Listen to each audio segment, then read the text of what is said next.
Oi, gente, eu espero que esteja tudo bem com vocês. Tá um calor terrível aqui em São Paulo, fazendo, sei lá, 37 graus, com sensação térmica de 40 e todos. Mas seguimos. E hoje nós vamos falar de um dos repertórios mais importantes que a gente tem para dar conta das redações da FUVEST. E não só das redações, mas também é um conceito, né? Na verdade, alguns conceitos que eu vou trazer hoje para vocês que estão localizados no filósofo Michel Foucault e que são objeto, digamos assim, da prova inteira da FUVEST, né? Você vai precisar dele para resolver questões de história, questões de geopolítica, às vezes, mesmo questões ali que operam na interdisciplinaridade, que é o que a gente está vendo que vai ser a tendência da FUVEST daqui para frente, tá? Então, não pulem esse repertório de forma alguma, e ele vai parecer difícil, confuso num primeiro momento, como todo repertório que vem da filosofia, e que, sobretudo, dessa filosofia mais moderna, né, pautada na contemporaneidade, que faz uma crítica sobre aquilo que é mais subjetivo, porque quando a gente está falando de questões mais objetivas, né, quando a gente está falando, por exemplo, de algo como a desigualdade social, déficit habitacional, a gente está falando de coisas que são mensuráveis, digamos assim. Mas aqui a gente está falando de poder, né? O Michel Foucault é um grande estudioso de como o poder opera na sociedade e qual que é a importância do poder e como o poder se transforma ao longo da história.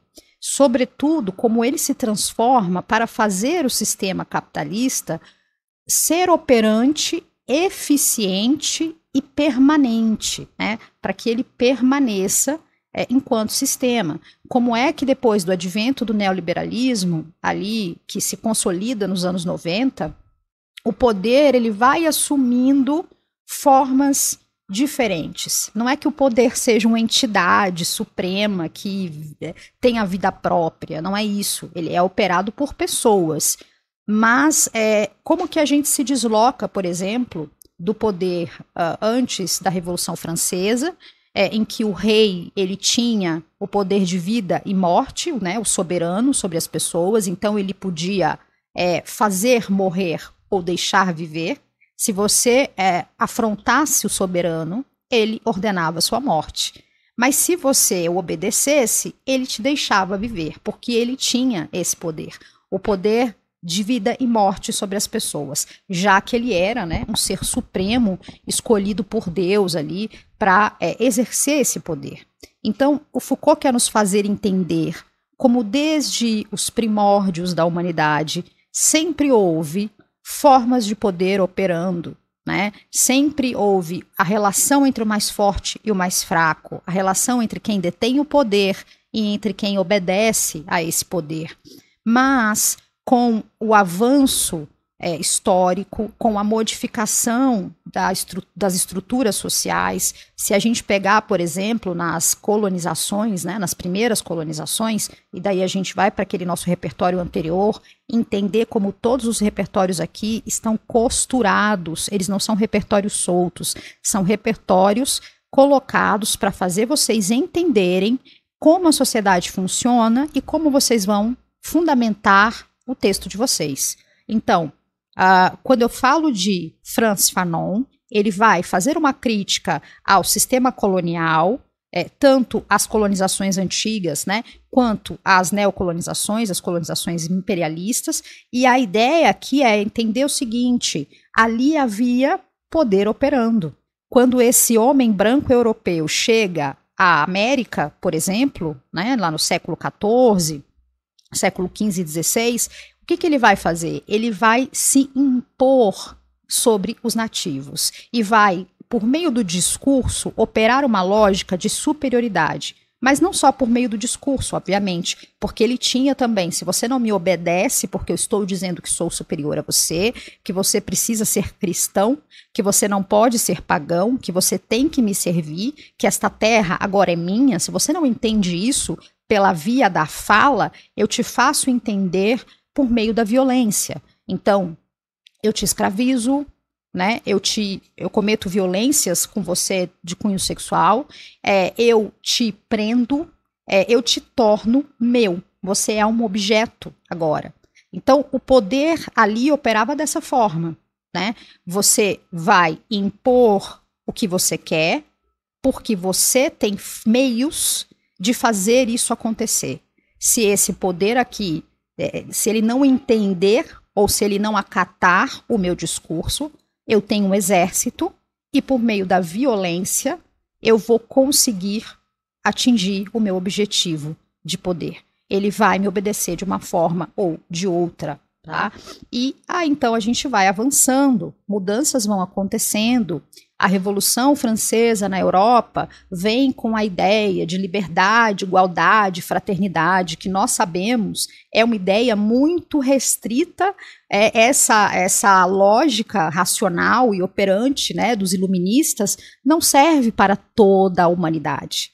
É para a humanidade deles, né, para a humanidade branca e europeia.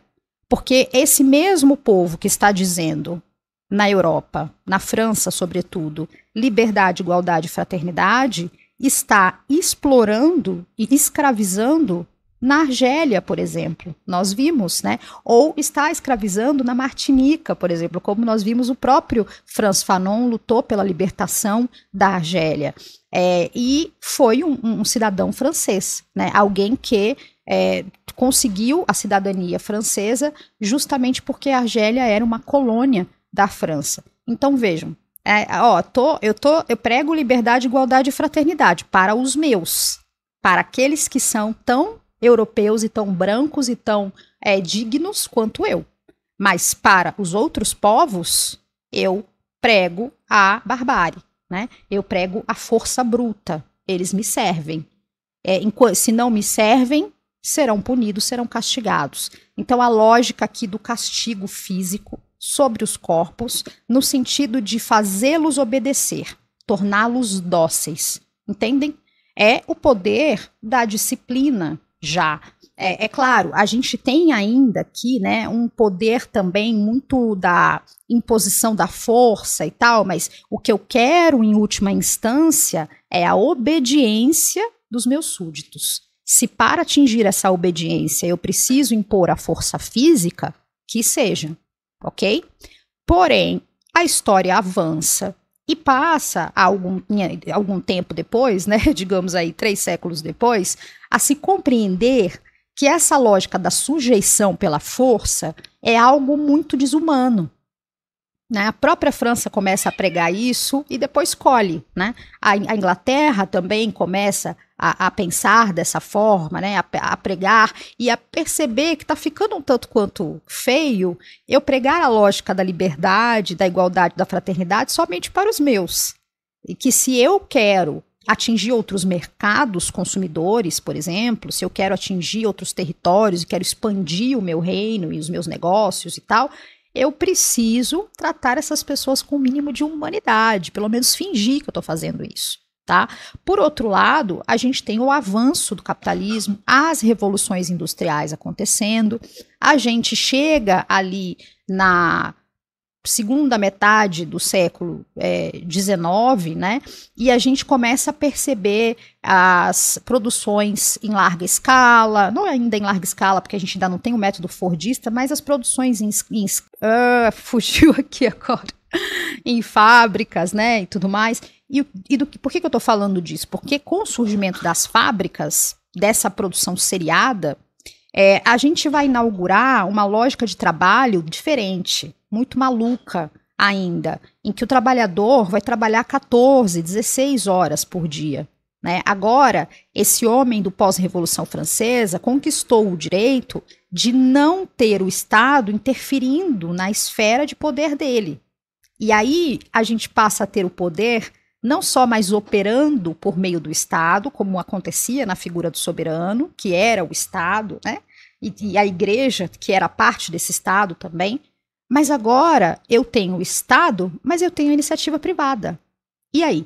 Esse Estado já não é mais tão forte, porque, veja, ele a maior das reivindicações do pós-Revolução Francesa, num primeiro momento, é Estado. Você existe, mas você não faz tudo que quer. Aliás, eu nem vou concentrar o Estado na figura de uma pessoa só, que era o rei antigamente, porque isso é muito perigoso, concentrar poder. Eu vou dividir o Estado em três. A lógica de Montesquieu. A gente vai ver isso com mais profundidade quando a gente for estudar direitos humanos e surgimento do Estado burguês. Mas, basicamente, o que eu tenho aqui é um Estado que se divide em executivo, que vai executar as leis, né, as políticas e tudo mais, legislativo, que vai elaborá-las, né, e o judiciário, que vai fazer uma espécie de fiscalização dessas leis e de se elas estão sendo cumpridas ou não, a grosso modo, tá? Para a gente entender. Então, esse Estado já tem agora o seu poder subdividido em três. Ele já não é mais tão concentrado. Além disso, nós temos a burguesia, que se estabelece como classe dominante. Lembra, a burguesia que começa a brotar lá atrás, lá nas grandes navegações, lá atrás, quando se inauguram, né, as navegações, digamos assim, invasões de territórios. Acontece aqui no Brasil em 1500, né? Nosso território é invadido, roubado, saqueado.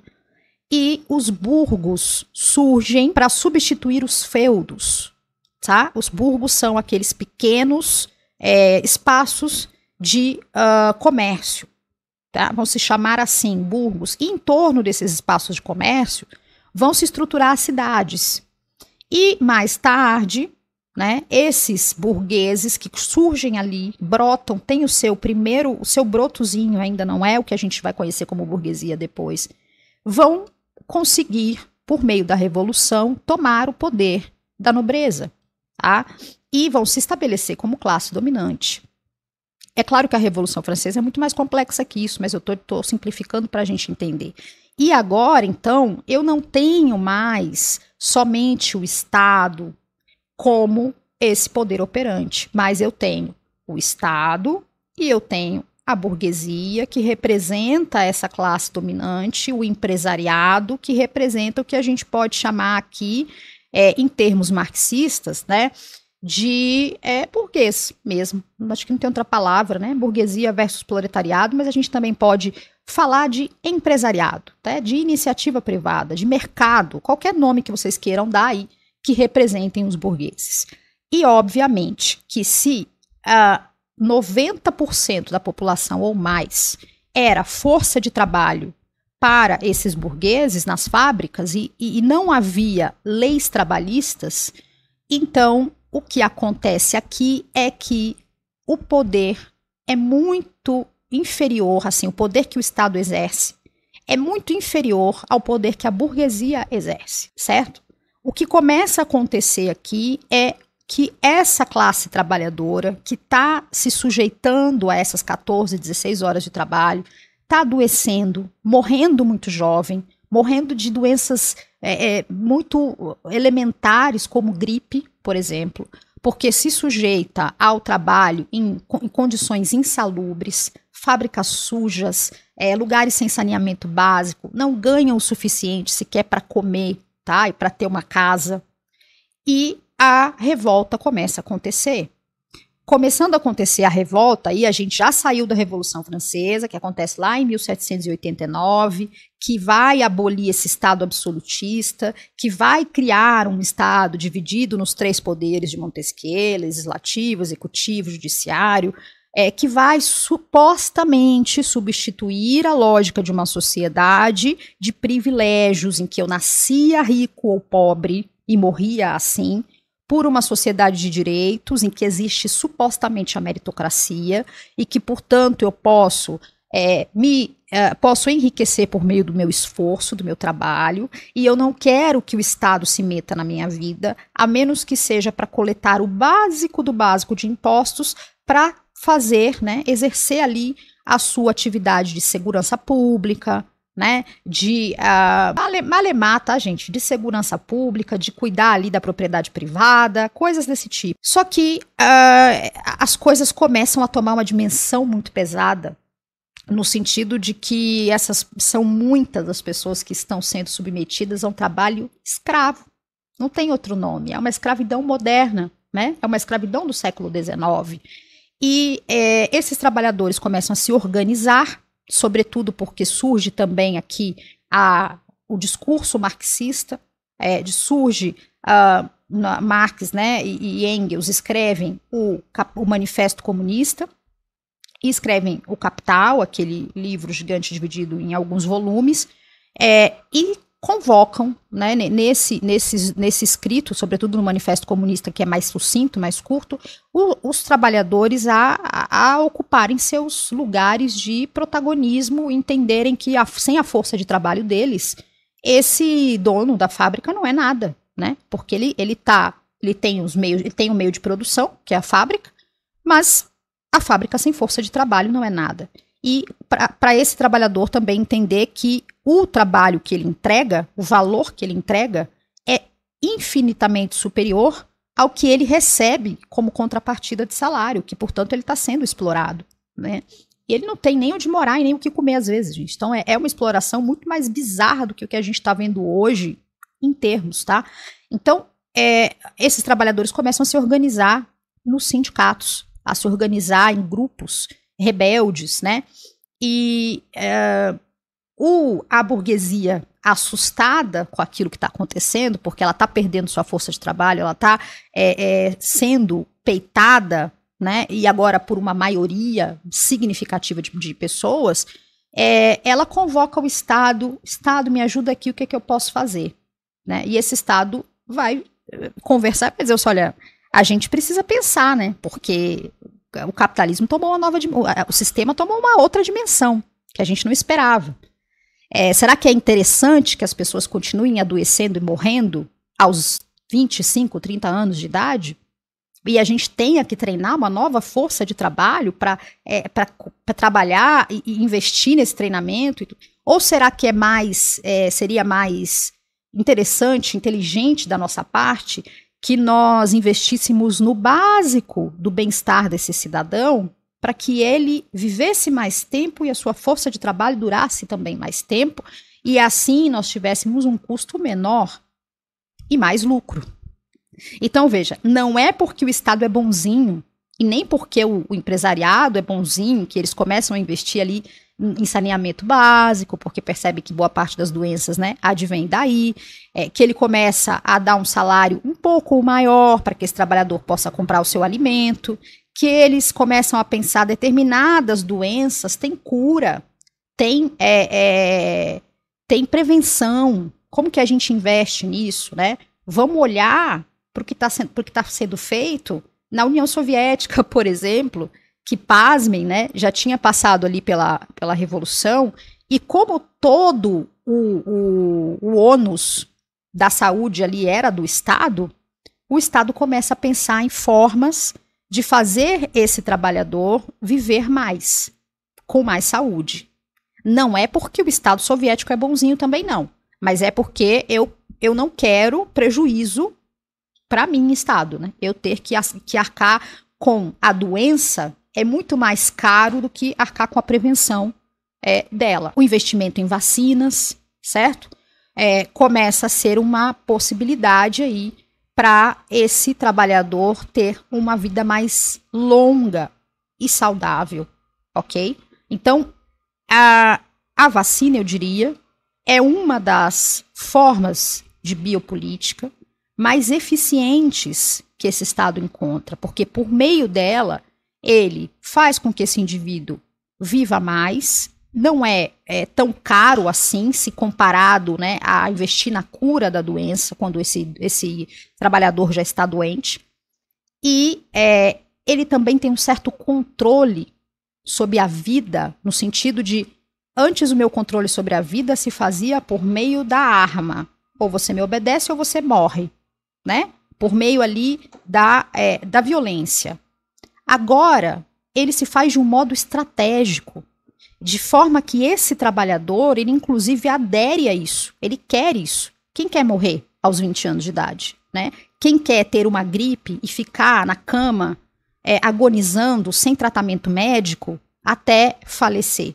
Porque essa pessoa, inclusive, não tem comida, o organismo dela está extremamente debilitado, então qualquer coisa pode matá-la. Eu, trabalhador, vejo isso como um bônus, e de fato né? Esse Estado agora me ajuda a ter algum direito, a me proteger, digamos assim, desse empresário, né? Desse burguês que não pode mais me explorar até a última consequência. E eu tenho uma vida mais saudável e mais longa. Vejam, estamos aqui operando na biopolítica, tá? Digamos que é um consenso que se forma entre Estado e iniciativa privada, no sentido, deixa eu acertar a câmera aqui, eu acho que ela está um pouco, peraí, gente, no sentido de otimizar a força de trabalho ao máximo e diminuir o que poderia ser o prejuízo tanto do Estado quanto dessa iniciativa privada. Não bastasse isso, a gente vai viver lá em 1916, a chamada 1917, perdão, a Constituição Trabalhista Mexicana, que é fruto de uma revolução no México por direitos trabalhistas. E isso vai se radiar para o mundo na forma de mais reivindicações. 16 horas por dia é desumano. Tem que ter um limite da quantidade de horas a serem trabalhadas. O trabalhador tem que ter direito a um repouso, ao menos um dia da semana, coisas que hoje são óbvias, né? Mas não foram sempre óbvias. Esse trabalhador precisa de férias, né? O ambiente de trabalho precisa ser minimamente limpo. Então são todas reivindicações, meu povo, que vão começar, né, a repercutir em direitos aqui e ali para esse trabalhador, em concessões dessa iniciativa privada, com o incentivo do Estado, mas que são estratégicas. Ou eu faço essas concessões, ou eu vou falir enquanto fábrica. Quem vai trabalhar para mim? Se eu não fizer essas concessões, o outro empresário vai fazer. Então vamos nos organizar para que essas concessões sejam mútuas. E mais que isso, para que essas concessões elas irradiem no trabalhador gratidão. No sentido de, olha, eu conquistei, olha, ele cedeu, não é tão ruim assim esse sistema. Veja, ele fez alguma coisa por mim, ele é empresário. Então, o que se opera a partir daqui são uma série de concessões por parte do Estado, por parte da iniciativa privada, que vão de encontro à ideia de manter esse trabalhador produtivo, operante, eficiente, e uma coisa a mais, obediente, dócil.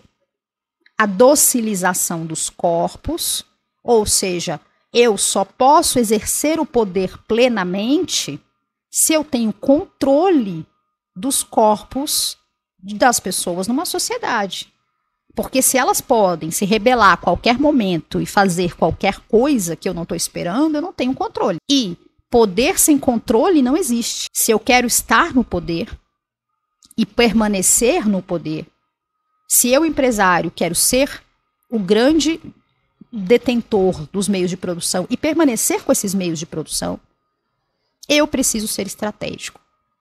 E aí, sobretudo, né, no pós-Segunda Guerra, olhando para os estados que foram estados totalitários, tal qual o Estado nazista, o Estado fascista, o Estado socialista stalinista, por exemplo, é que esses governantes, junto com essa classe empresarial e tudo mais, vai fazer o seguinte, olha, a gente precisa pensar em formas de controle dessa sociedade, no sentido de que esse trabalhador precisa viver mais, com mais qualidade de vida, com mais força, né?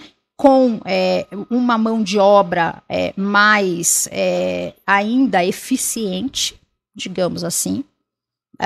Ele precisa ser mais produtivo, porque nós temos aí uma demanda ainda maior, né?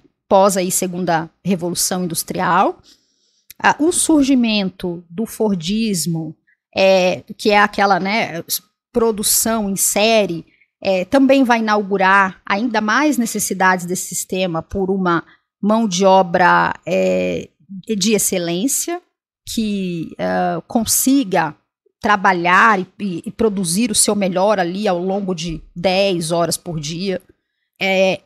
E para isso eu preciso de concessões. Eu preciso cuidar desse trabalhador. Tá? E eu preciso cuidar também dos filhos desse trabalhador que serão a minha futura mão de obra. Então eu vou vacinar as crianças. Eu vou fazer políticas de controle de natalidade. Está nascendo muito aqui.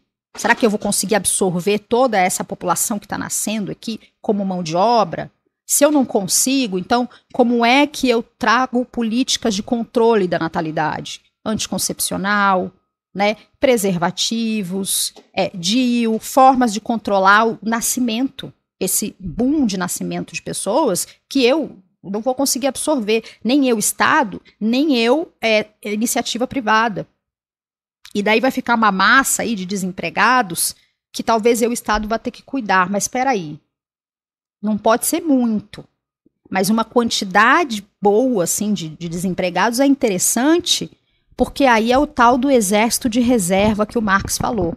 Eu preciso de um exército de reserva, de pessoas desempregadas, para eu poder virar para o meu trabalhador e falar assim, se você não quiser trabalhar, tem o fulano que quer, no seu lugar, para ganhar menos que você. Entende como tudo aqui é exercício de poder e controle, e é tudo muito estratégico, e é disso que a gente está falando. Essa introdução ela tinha que ser longa mesmo, ela é meio que um bloco inteiro para vocês, porque eu preciso introduzir toda uma ideia visual, tá?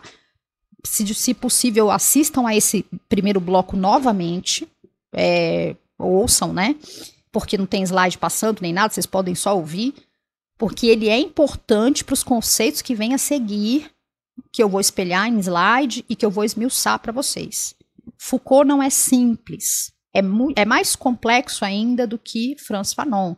Então, a ideia aqui é todo aquele controle que o Fanon disse que os colonizadores exercem, né, exerciam sobre o colonizado e continuam a exercer sobre a sua psique, no sentido de que o colonizado se sente inferior até hoje. Né? Até hoje, ele olha para o seu colonizador e o vê como superior, né? O vê como mais humano, o vê como uma espécie de exemplo do que ele quer ser. É assim que nós vemos os europeus ainda. É assim que nós vemos os norte-americanos, que de certa forma também nos colonizaram culturalmente. E isso é poder. Isso é exercer um poder de domínio sobre o outro. Um poder de docilização do corpo. Eles bateram na gente, eles nos roubaram, eles claramente tiraram a nossa memória dos nossos antepassados, eles levaram a nossa cultura e impuseram a deles, eles nos transformaram em outra coisa que não os seres humanos que éramos quando eles chegaram no nosso território, e ainda assim nós os veneramos. Se isso não é poder de controle de corpo, eu não sei o que é. E esse poder ele se deu por meio de uma gama de elementos que vão desde a violência física, sexual e psicológica, né, passando depois por uma indústria cultural, que é um repertório que a gente vai ver mais para frente, que sistematicamente, por meio da televisão, do cinema, dos streamings hoje, né, das redes sociais, da música, nos pregam essa superioridade do europeu e do estadunidense. E nós, americanos, latino-americanos, como os povos africanos, como também os povos asiáticos, em determinados espaços da Ásia, não em todos, compram essa sujeição de modo pacífico. E isso é uma espécie de poder disciplinar. Isso é biopoder, isso é imposição estratégica de força. Mas ela não era tão estratégica assim, porque ela tinha que se valer da violência.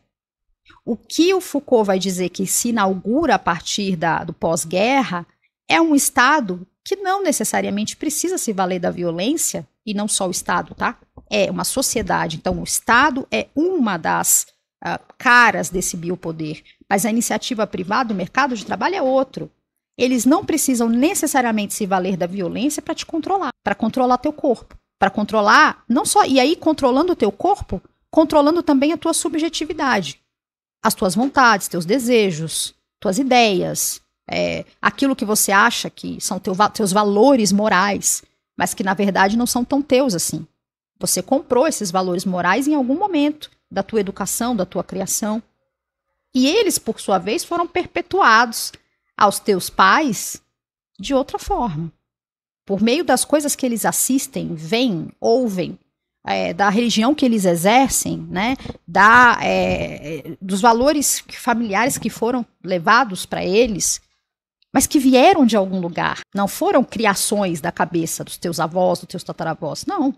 Vieram do meio, do contexto em que eles estavam inseridos. Contexto esses que, obviamente, tinham muito da classe dominante de cada tempo. Porque como a gente viu no trovadorismo, né, em literatura, como a gente viu no humanismo, e como a gente vai ver com mais clareza ainda no Renascimento e no Barroco, a classe dominante de cada tempo tem meios para irradiar seus valores, seus interesses, de modo estratégico, sem que você se dê conta disso. O que a gente assiste na TV, os filmes que a gente vê de pessoas que não tinham nada, né, à procura da felicidade, não tinham nada, dormiram no banheiro, passaram fome, mas ficaram ricos por meio da disciplina. O que esse filme está pregando pra gente? Meritocracia, né? Continue passivo, continue obediente, trabalhe como se não houvesse amanhã, trabalhe mais que o outro, obedeça e você vai conseguir ser parte vitoriosa desse sistema, porque fora dele não há possibilidade de vencer. E você compra isso, e você repassa isso às suas gerações, e isso é poder. Né? Isso é uma relação que o Foucault estuda. Isso é uma forma de te manter dócil, porque você se mantém obediente, trabalhador, você paga seus impostos, você paga suas dívidas, você atravessa na faixa, você obedece às regras de trânsito, você obedece às leis penais, você obedece às leis tributárias. Tudo isso é poder. É biopoder. Quer dizer, talvez não seja bio no sentido de que não são políticas voltadas para te fazer viver mais, por mais tempo, com mais saúde, mas são formas acessórias de te fazer produzir mais, de forma mais passiva, grata, né? De fazer com que toda a sua vida e toda a sua força mental e física seja voltada à produtividade. E não é só quem trabalha lá com... Não, você que está aí estudando 10 horas por dia é produtividade acadêmica, né? Você está produzindo. Você estuda 3, 4 horas por dia. É produtividade. Você tem um objetivo. Esse objetivo te mantém focado. Esse foco te mantém passivo. Essa passividade te mantém obediente. E te mantém dançando de acordo com as regras do sistema. Porque você não está se rebelando. Você poderia se rebelar. Olha, que palhaçada é essa? Que tem que disputar a vaga para entrar na universidade, quando isso deveria ser direito de... Não tome, o sistema está dizendo, não tome esse caminho. Não faça isso, isso é inútil. Dance de acordo com a música, se você for o melhor, você vai conseguir. O problema é que todos nós fazemos isso. Todos nós achamos que o caminho da reivindicação não é o caminho, então nós permanecemos mantendo esse sistema como ele é. E é isso que é biopoder, biopolítica, que é poder, de fato. Volto no próximo bloco para a gente desmembrar conceitos. Fiquem com